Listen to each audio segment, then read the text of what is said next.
This is the Daft Cast, the official Daft Punk fan cast. We're here during quarantine, and we're listening to Coachella is what we're calling it. Coachella is canceled, but we're reliving Coachella as one of Coachella's finest moments, which was Daft Punk 2007, the Pyramid Screens. Sort of at like a low point right now. It's not at one of the more recognizable parts of a Daft Punk song, unfortunately. Alive 2007. This is Burnin' / Too Long. I was just telling Zach that, so this is, if you're not a Daft head, this is not your podcast. So, or if you're not a Daft Punk, maybe. If you're not a Daft Punker. Not a Daft, but you're a punk, this might not be for you, or this might be for you. We've been listening to this album, and I was talking about how, well, Amanda mentioned how I know every little part of this album, which is true. This album came out in 2007. Well, it came out in 2008. It leaked in 2007. I've been listening to it since then, so I've been listening to this album for 13 years. Similar to other albums, it doesn't surprise me that you've memorized it, because I have memorized quite a few albums myself. I think it's pretty normal. Maybe not. Maybe what differentiates it is the fact that it's a live album. And we were saying how live albums often have these nooks and crannies and Easter eggs, if you will, on this joyous day of risen Christ. It's true. We're recording it on Easter right now. But, for example, what sparked this was I was watching the Coachella documentary on YouTube, and I also saw there was a clip from Radiohead from like 2003 or something, like Hail to the Thief, and I know live versions of that, one of their live albums from that era. So I do similar to Daft Punk with you, I guess. I liked Daft Punk at the time. I was a fan, and so when this came out, this album, which is like a medley of their first 3 albums, meshed together, all mixed together, melding together, and then with this like miraculous pyramidic light display. They're inside a pyramid, and then they had like a light screen. Nobody had seen anything like this before. It took the world off guard, and then I feel like Daft Punk got like a whole nother level more famous after this. I think that they got a younger crowd just because Coachella was like this young, like new age Woodstock, so it had a younger audience that kind of were delivered this Daft band. Yeah. So, yeah, this is a great album. And you were saying Random Access Memories. She listens to a lot of Daft Punk on shuffle, and a Random Access Memory song will come on, like Get Lucky or Lose Yourself to Dance. And I'm like, I don't know, not that I hate Random Access Memories, but I was saying that I think Random Access Memories is they're on a different vibe. It's almost like it's another chapter of Daft Punk. And I don't even know if there's going to be, I don't know, because I think that this 2007 performance, this marked the end of the first chapter. And then Random Access Memories is a new chapter. I think that's a fair assessment, because it almost seemed that the next album, which was all collabs, featured artists who would have maybe been seen at Coachella around that same time. You know? Panda Bear. I don't know if he was there. I mean, I don't know. That's probably the worst example you could have given, but I don't know if he wasn't popular yet. Maybe like Animal Collective, maybe, but like Pharrell, The Strokes. What are some of the other collabs on that album? They had some like ancient tech. They had that one dude. Right. I don't know. It was just a group of. And they had the whole thing was like the concept that I heard behind Random Access Memories was that in these past albums, the first 3 albums, they would sample, maybe not every album, but a lot. They would sample like old 70s and 80s and like funk shit, and then they would warp it and turn it into a whole song. And so the point was that they were going to record music that sounds like the music that they were sampling for the first 3 albums. It might have just been Discovery. So that's what the concept was, I guess. Was everybody's sampling now, and maybe they were like the kings of sampling for a while, but they're like, we want to do real shit. It's almost like they wanted to flip the script. So you're saying Random Access Memory was just all shit that they just created? Exactly. It wasn't sampling anything. I feel like it probably was sampling shit. It wasn't? That was the whole thing, is they wanted it all to be like acoustic, like very like guys in a recording studio. Oh, it was almost like a concept album. Like, you know what I mean? Like, since their first 3 albums they were sampling. I've never watched one of those YouTube videos that shows like, hey, where's the Daft Punk samples, but I feel like maybe we should watch one. But I feel like from what I've gleaned, unless I'm totally wrong, they're like funk samples, especially on Discovery. But I can't say that. But you feel like you like Random Access Memories just as much as the other albums. Maybe even better. It's more. In some ways, it's more digestible because it's more familiar. So. And yeah, the collaborations are interesting to me because I think they're all like good collabs and good features. So I do like a lot of the songs. Yeah, I mean I like the original stuff, but I definitely know the Random Access better than the non-hits of the earlier albums. True. So I don't claim to be a like enormous Daft Punk fan. I definitely would consider myself a fan, but like I'm not like a fucking mega fan. I feel like if I haven't seen him live, I can't really say I'm a mega fan, right? I think I definitely could be. I have the genetic makeup to be. Yeah, I think so too. I mean, before this Alive 2007 hit, I was in a big Daft groove. I was loving the first 3 albums. And so I don't think I could have caught the wave of like Daft Punk any better. Like, as soon as I liked those first 3 albums, this came out and mixed all the coolest songs.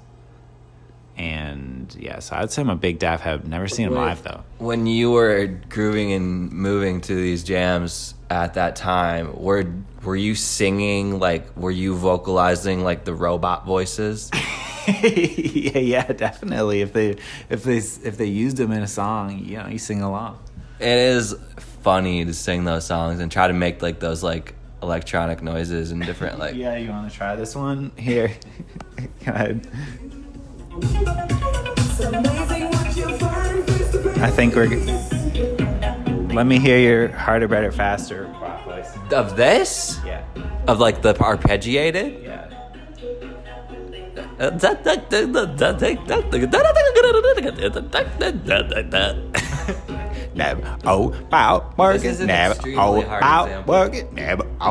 done this one a lot. Sang along to that part. I mean, to try, I could do it.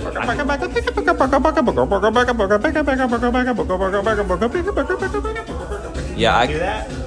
No, I can, but you wouldn't sit around and do that. I maybe would, but this is just a tough one to do.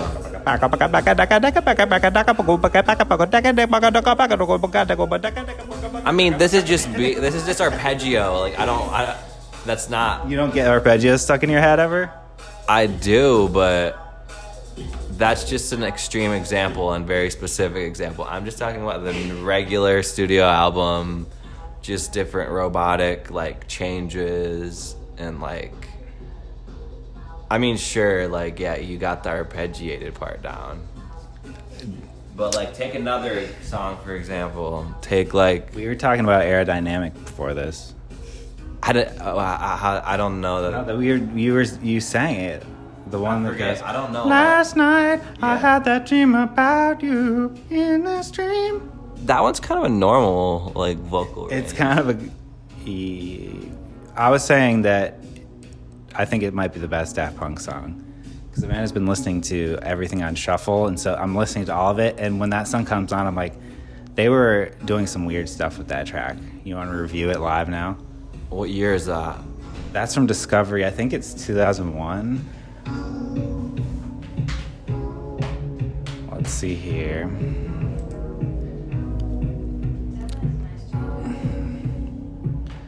But yeah, generally 2007 Alive changed everything. Hold on. Where's 2001 Discovery changed everything. Here, okay. Oh yeah. This is the end of One More Time. Aerodynamic. That's the thing, is they don't say aerodynamic in the track. Oh god. So apparently this is a sample. What is that sample? I think, like I swear, there's probably a YouTube video like, here's the sample that's in that song.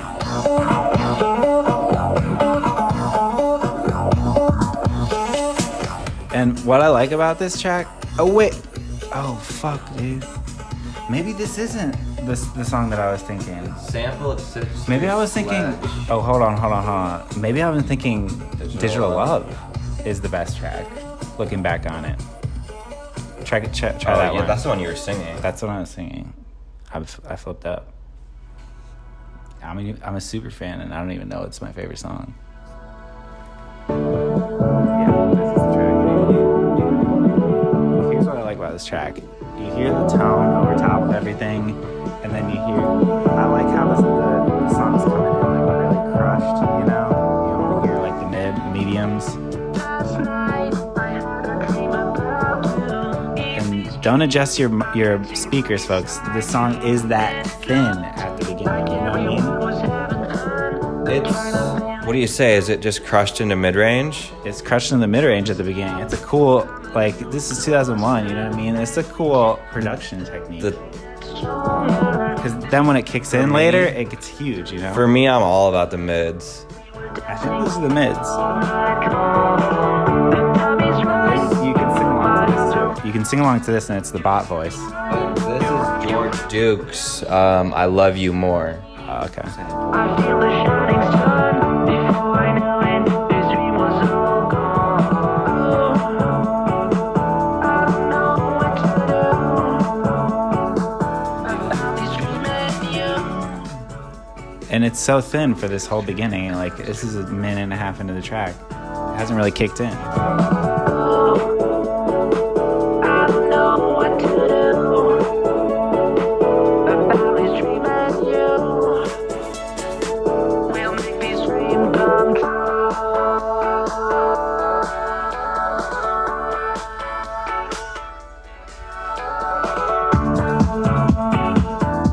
Is that the first kick? That's the first kick. Not even that dynamic. No, this song is really smooth. That's one of the things I like about this song. It goes down smooth as hell. Yeah. Oh, it kicks pretty hard. The thing that I like about Daft Punk in general is, and it's just because they're older, I guess an older sound, is the fact that they don't get harsh. They don't get too harsh. What do you mean by that? Like hyper pop harsh. You mean like PC music or something? Yeah. Listen to this. You don't think this part coming up? Wait. Next time it goes to this part, it's like a rip in guitar, like keyboard solo. Should we kick it up to that part? Should we do it?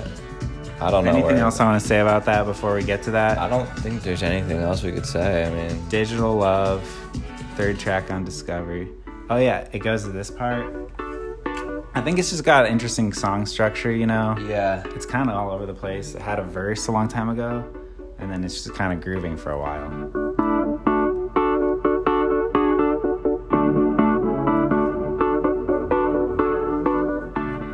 Really simple song. I wouldn't say so. You think it's simple? I don't know. I guess it's just. I guess it could be if you. It just feels like one idea, which is good. Why don't you play the game? Why don't you play the game?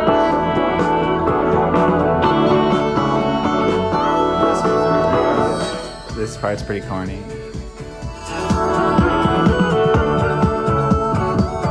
Yes, very digestible though.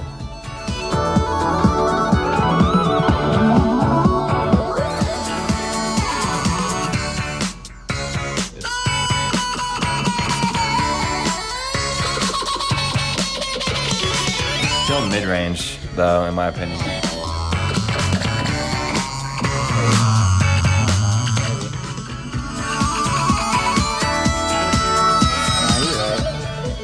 That's what I think. I feel like Daft Punk really knows how to like.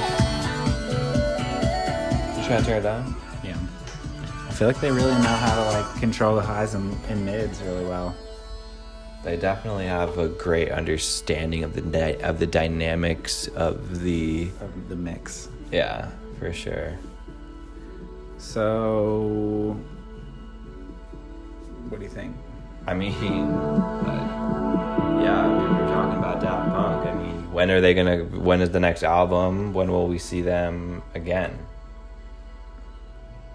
I haven't heard anything about it. I've been really trolled around the internet to find out the truth. Should we take a second and find out? What's going on with Daft Punk? What are you Googling? Daft Punk. It's been a while since the last album. I think that was like 2014 or 15, maybe even earlier than that. Random Access Memories. Let's check Daft Punk 2020. Daft Punk Are back in the studio for 2020 return, bitch. Run. Let's hear the news. Read that article. February. It's from runthetrap.com. This is from 2019. That's from 2019. It's from December. It's not really. There's something from Feb 2020. That was EDM something news. about they were releasing a suggested tracks. What? That maybe Apparent Daft Punk on leak. the way. There's a leak. There's a leak. Let's hear the leak. Seeing a piece of document from Colombia. Blah blah blah blah. The album title, as well as those of its individual songs, appear to have been scribbled out. DJ Sneak and Junior Soundcheck. Like, I don't know any of these people. Okay. I don't know any of these peoples, but hey, I mean, what is this album called? I think it's scratched out, I guess. What the fuck? So it's coming out. I what mean, it's gonna be like. I feel like it could be a good one, you know. I mean, I think that they usually try to make a good one. I think they haven't really made a bad one. I'd say their worst one is the first album, honestly. Homework. Yeah, I definitely don't. Pretty love it. minimal. There's some good tracks on there for sure. They had some really good ideas on there. But there's also some like just really minimal. This is saying from Reddit, when Daft Punk released their next album on June 1st, 2020. Interesting. Okay, we'll see. I don't know. This is just some random access memory. You think COVID is going to affect Daft Punk's album? No, I think they probably already recorded it. I think they probably recorded it last year. Do you think those helmets filter viruses? No, but I'm sure that there's an easy installation process to do that. It looks like they got enough fucking imports and fucking USB drives up there, I would think. So basically, if you came here to figure out if you want to check out Daft Punk, check out some of these songs that we've talked about here today. Is that it? That's the podcast. I don't know. You're the one. You're the producer on this episode. I don't know. I don't know if there's any other Daft topics that we can talk about. There's not. I mean, I am not anywhere near an expert on the band.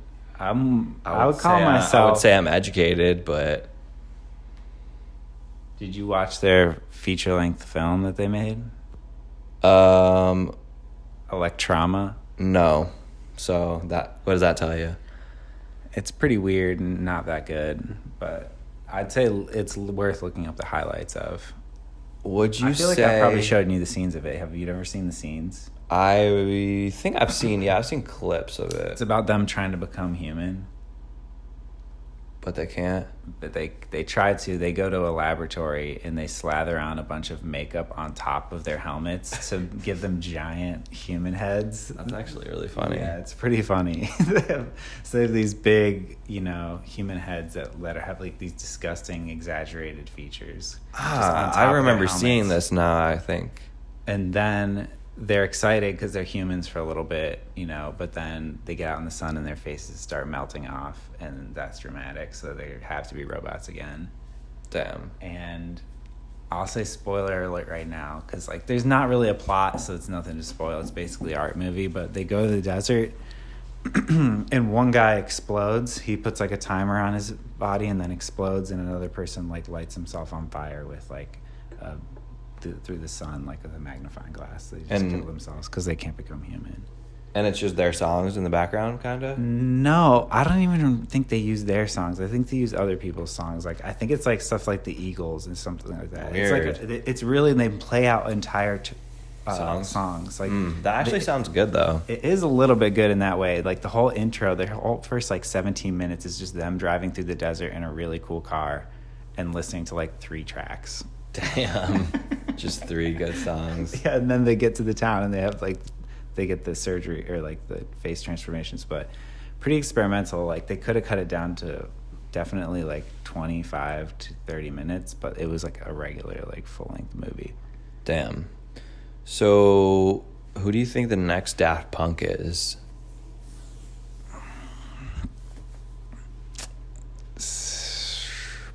Probably Sophie. Because the thing I learned, I watched the Daft Punk documentary, and I guess the thing that Daft did that other people didn't is both of them, or at least one of them, was a giant synthesizer nerd, and he every piece of equipment they bought, he would read the whole manual and try to learn everything on the instrument. He would just try to learn it in and out. And that's the result of that is the first album is what they say is him just getting really, really good at the equipment, just and that's why it's called Homework. I think so. I don't know. I would think that is probably what inspired the groundbreaking freshman album of Homework from Daft Punk. Yeah. I don't think I have anything else to say about him, but I would say that I always get Justice songs confused as Daft Punk songs. And yeah, Justice definitely came after Daft Punk and did what they did. And they were French. Yeah. So, but I mean, I fucking love Still Justice good. too. Yeah. The Cross album was good. I don't know what happened to those guys. I have no idea. They just their follow-up albums were kind of a little more I don't know, they went to the 80s or something. They just weren't that crazy. They weren't as they didn't hit as hard as the first album, and it was obvious, which sucks. Do you remember the song that went Civilization? That was on the follow-up album. Not really. It just had a different vibe. Wait. Civilization rules the nation. Is that the one? All right. Should we put on the best track from Alive 2007? Get Lucky. that wasn't invented yet. Get Lucky hadn't been created. No, I think One More Time Aerodynamic, I don't know. I can't remember what this one sounds like. It's the one where they put the ripping guitar solo over top of One More Time. I'll recognize it when I hear it. Should I just go to that part? Yeah, I think so. So you guys know It's one more time, you know. Yeah, everyone knows it.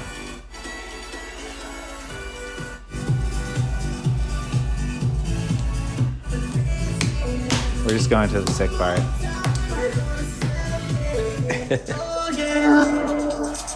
One more time. I don't know if there's anything else. This is the dawning of the digital age. This is when everyone got iPhones like the next year. We knew we were in the future. Was this song like in like a fucking Apple ad or something? Like, what made this song so familiar? I think it was just a huge song when it was out, like in 2001. It was just a big hit. Yeah. And when we saw them on the stage with that pyramid screen, we knew it was basically the messiahs for the digital age.